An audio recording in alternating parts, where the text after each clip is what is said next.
Welcome to Between Over and Next with your hosts, Holli and Robert, a happily married couple who explore the space between what was, what is, and what's to come. From career changes to navigating life's uncertainties, this dynamic duo will empower you to live your happiest life at every age and stage. So, get ready because your journey with Holli and Robert starts now. Hello, everyone, and welcome to Between Over and Next. Hi, Holli. Hi, Robert. So on today's episode, we're going to be talking about life transitions that happen along the timeline of our lives that affect our relationships. And there are lots of those things that happen, and you hope that those events ultimately strengthen your relationships. It's going through these life-changing events that help us grow. And now we see our children and our family members and our close friends, children experiencing those same things, whether they be new jobs or getting married and getting pregnant and having babies. On first birthday parties, we have vivid memories of all of those life events that changed us forever. And even in later years, it could be career changes, it could be retirement, it could be becoming an empty nester. There are many major life changes where our relationships evolve. So today we're talking about the series of transitions and milestones that not only shape the landscape of relationships, but also the possibility of reshaping our relationships. So we just had a relationship milestone.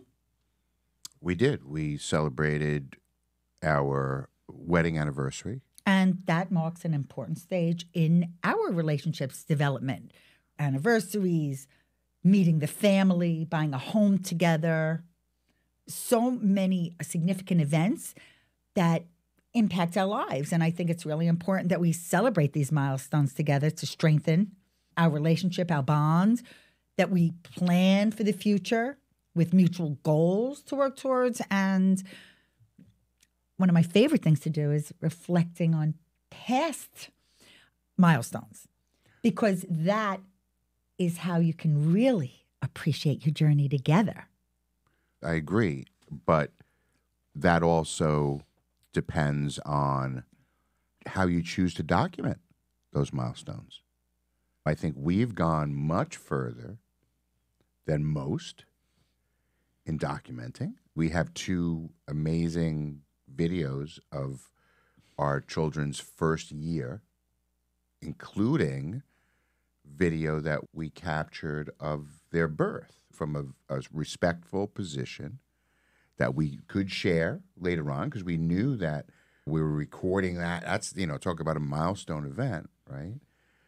And we do everything when we document in hopes that it will be watched, either by us Well, or it brings our back children. some happy memories, and also the people that are in our lives at that moment in time, whether it be wedding video, birthday videos, any video for that matter.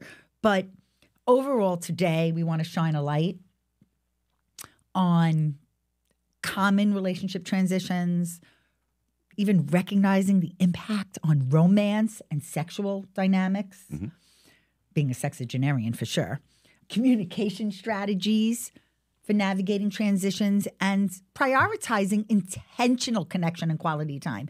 And these are all things that we are very mindful of. Every single transition holds the power to strengthen or create tension. It could go either way, Robert. They're pivotal moments. You have to be aware of them. Yes, it's how you approach those moments that determine the outcome of those moments. These life events rarely sneak up on you. Couples have to prepare and adapt.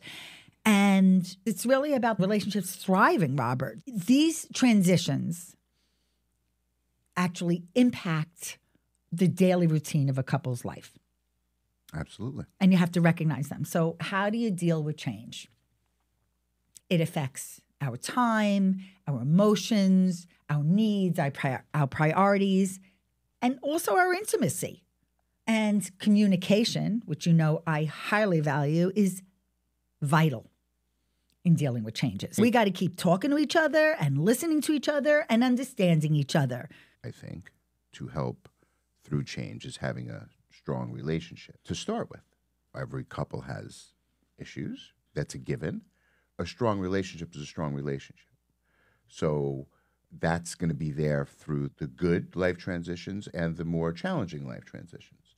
Getting through those life transitions, passing through them successfully, only lends to strengthen a relationship even further because you learn things about each other individually, yourselves as a couple. But it's about communication and sharing feelings with each other and thoughts with each other. And those can be a mixed bag. Many of these life transitions involve not only you as a couple, but your immediate family and your extended family as well. Without a doubt. And this was evident to me as an event person when you deal with a family who's, let's say, having a bar bat mitzvah or a quinceañera, yes, or a sweet 16. That's one family planning the event. Right. Then you have a wedding. Now suddenly it's two families that you've got to consider and other people, and then now you have grandchildren that are shared by two families. So the intersection becomes even further. Well, the decisions, think about it. There's life ties that become, right? When you have a child, you have two sets of grandparents that now at that point, no matter what happens to the relationship, the marital relationship that brought you there, will always share grandchildren. That will never change. So that relationship will be permanent. Rewind a little bit. I think the coming together of getting married is so impactful. You have to be honest. You have to be open. You have to support and understand each other. That is key during changes in relationships. There's a list that we used to talk about when we would record for Wedding Podcast Network about the things that couples should talk about before they actually get married. Like most couples, this could have, changed in recent years, like don't discuss finances and how much finances impact a relationship. Communication during changes matter, and there needs to be active listening. So that is another important piece of advice based on our own experience. So we really need to understand each other's point of view during these changes. That means saying out loud, I understand. People need to feel seen, safe, and heard. You need to ask more open-ended questions for deeper conversations. You need to be genuinely interested in each other's thoughts. You really have to care. Absolutely. These are, unfortunately, skills that are not taught in school. I'm teaching them right now. This is a learning moment for everybody of every age. When you talk about active listening, this is basic, right? It should be part of who we are as a society, listening to those who are talking to us. But that doesn't happen. So we have to learn how to listen and to give feedback. I learned a lot of it in the sales environment and how to act during a sales meeting to let your prospect know that you're listening to them, that you've heard what their pain points are, right? And you reiterate back to them, yes, I understand, that you're having back issues. This is why you should buy this mattress. Whatever it is that you're doing. The same thing in an interpersonal relationship. I'm feeling bad about something. Yes, I heard you. I understand. What is it that's bothering you? How can we resolve that? These are basic things that should be part of who we are. And I think for a lot of people, once you learn that, you're listening for it. It's an active process. It takes time to have that ingrained in you. Communication matters. And the other thing that really matters in evolving relationships is prioritizing connection and quality time, which is something that we are very intentional about. And that's because we want to deepen our relationship, strengthen our relationship. We want a more resilient connection because it is the only way that it'll stand the test of time and that of change. I have a few really good tips to ensure that your relationship continues to thrive. 1, to schedule regular check-ins. So that means to set up time every day or week to talk to your partner without any distractions. 2, to start new traditions or rituals. This could be a weekly coffee date or a nightly walk together. 3, express appreciation and show gratitude. Always thank your partner for their support and for the little things they do for you. 4, learn together. Start a new hobby. 5, stay present and in the moment. Pay full attention to your partner when you're with them. That, to me, is important tips to stay connected. And then those shared experiences are the building blocks. I love everything we do together. And for us, it's not that hard. For some couples, it's really hard. It's very go, go, go.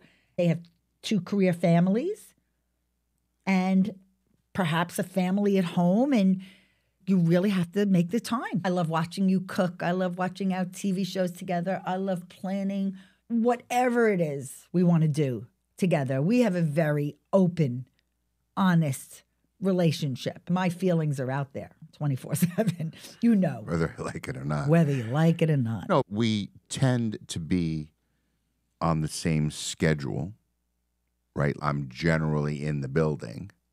I may be down here in the studio or outside or whatever, but I'm around. For a lot of people, when you kind of see the routines of people around you, because we live now in a community where, you know, people are living in fairly general proximity to one another. So there are people, they leave at 10 to 6 in the morning, their garage door opens and they leave for the day and they're gone, right? You know, for Holly and I, we're together pretty much all day. The important part is about keeping the spark alive, Robert, because it's not only the relationship with each other within the partnership or being a couple, it's also about with your friends and family. How do you strengthen those? Spontaneity is something I encourage people to embrace because sometimes the most unexpected opportunity to get together with your friends and family are the best times and the most memorable times that you're together. It's all about togetherness. It's all about joy, no matter what life is throwing your way. Right? Yeah. Happy individuals make happy couples. You know, I would imagine, and I don't have any experience with this, where one person's happy in a relationship, the other person is not. That's clearly a communication breakdown. Without a doubt. I would hope bringing issues to light is the only way to really resolve them. I would hope that if you're in a relationship, and listen, this does not happen all the time. This is in an ideal world. But I would hope that when you're in a relationship that you have a good barometer on whether your partner is happy or not. I have no problem picking out when you're not happy with me, I think. I pretty much get notified when I'm stepping out of line. Well, I'm a communicative person, okay? Correct. That's what listen, I mean. It's not, we don't harbor issues. But I think that's also why we do have a happy, healthy, strong, deep connection and relationship with each other. And that is something I highly value. And I would think you do too. Yeah. You know, listen, whether it's, you know, work. I mean, there's stressors. Or there's like, always stressors. Right. But change is stress for most. But there's no reason. You can't get through it. You can't get through it, or you can't change it. Nobody is locked in cement that's unmovable and unchangeable. It may be more challenging for some than for others to make major changes in their lives. Some may find it's easier to do alone versus with a partner. But I think people should always have that circle of support around them. Friends, family. We talk about this all the time, the friends that become your family, or closer than your family. The family is your circle that are dealt to you. You don't have control over that. But not only that, to actually surround yourself with people that have the same values. That's the natural law of attraction. I think the law of attraction doesn't only happen in a romantic setting. The law of attraction happens in every relationship that we establish.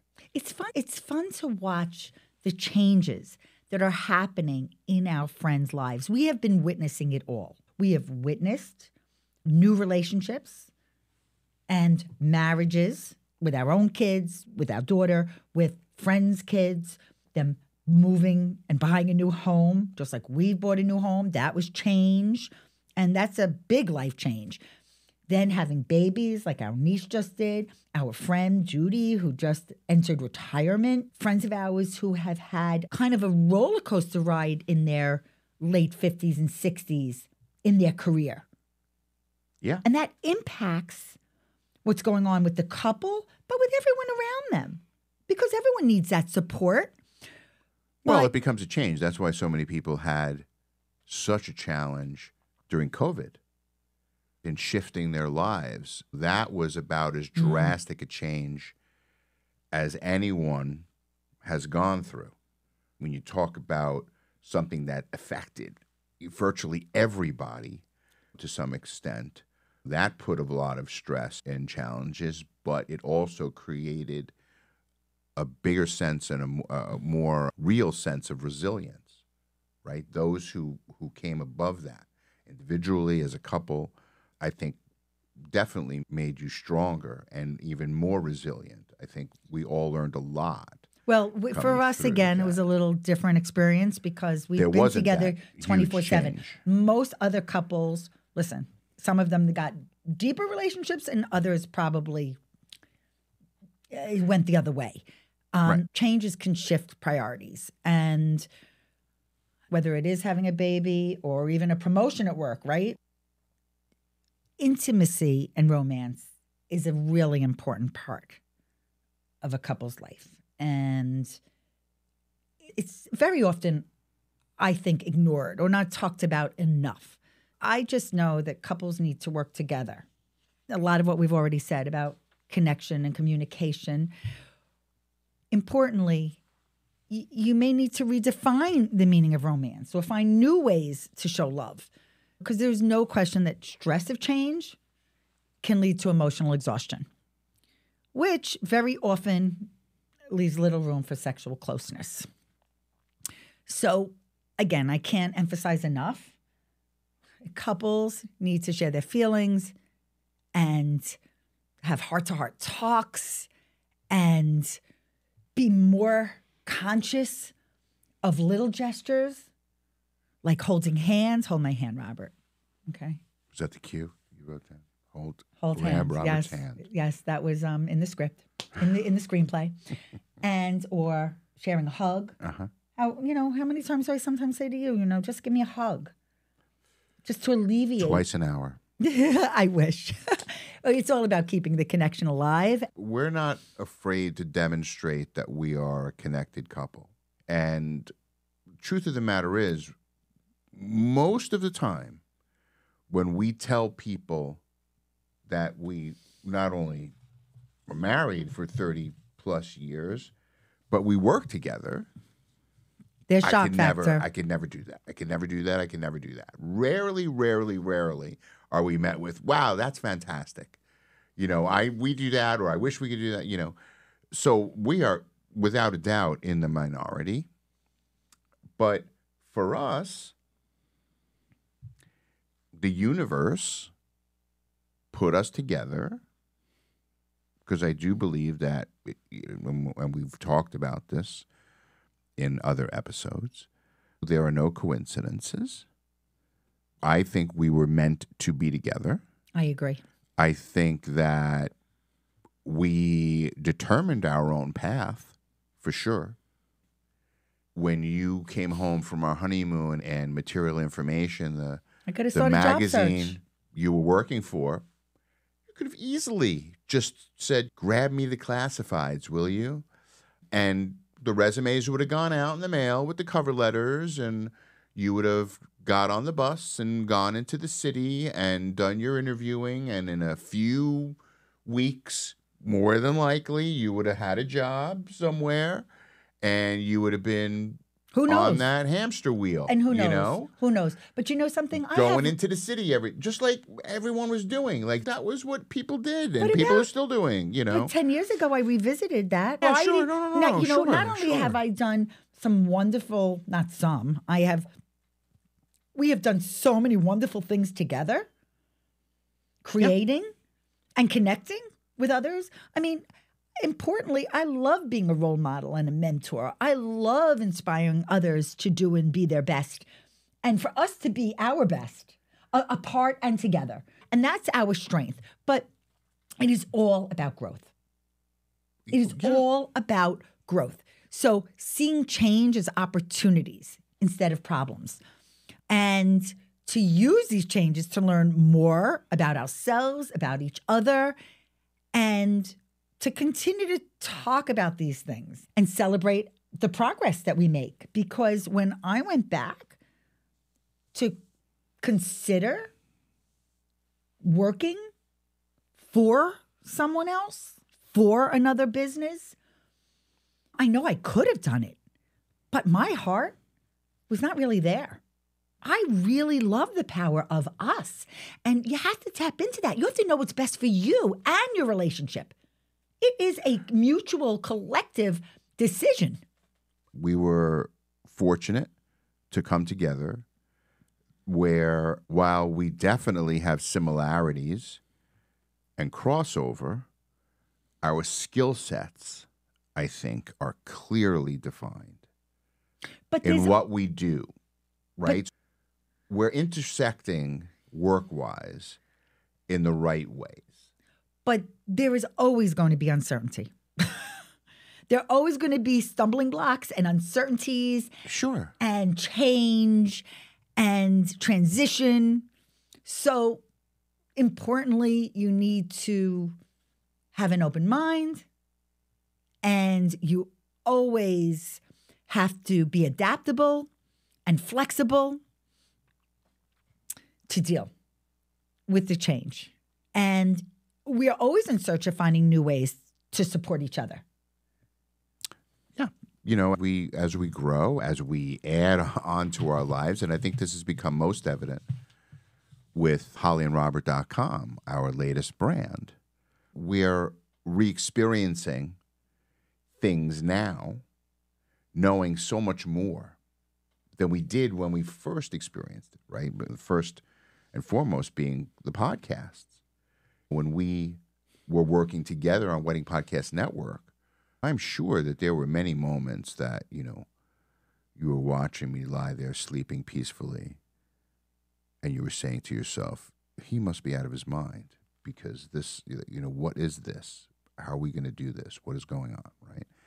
You know, now we're entering into this space again with so much more knowledge and wisdom and experience in not only what we've done personally and professionally in this space, but for others, and what we continue to do for others, you know, allows us to do this, I think, in a much more, I don't want to use the word relaxed, but comfortable way, right? Like, we didn't have to learn to be podcasters. But we also understand the between, over, and next moments. They really are pivotal moments. So, again, the transitions of our lives, the changes of our lives, the changes of our relationships.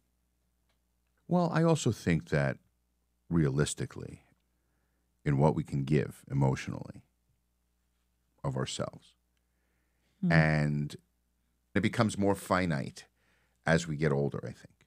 So that pool of time and emotion and energy will be spread over however many people and experiences you choose. But it has to be mutual to grow together. Well, like, that's no the matter thing. what But it is, now, we are the foundation, the root of our family. Correct. You know, I mean, our parents started it all for us. But we created this past 32 years. But we have said more and more in recent years about how we don't want to spend time doing things that don't fulfill us, and spending time with people who don't fulfill us. That is something that we have become increasingly more aware of. So ultimately, it's the commitment to grow together rather than apart. And that's what transforms these transitions into enriching chapters of a shared story. How fabulous is that? So, in conclusion, this is what I want to leave you with.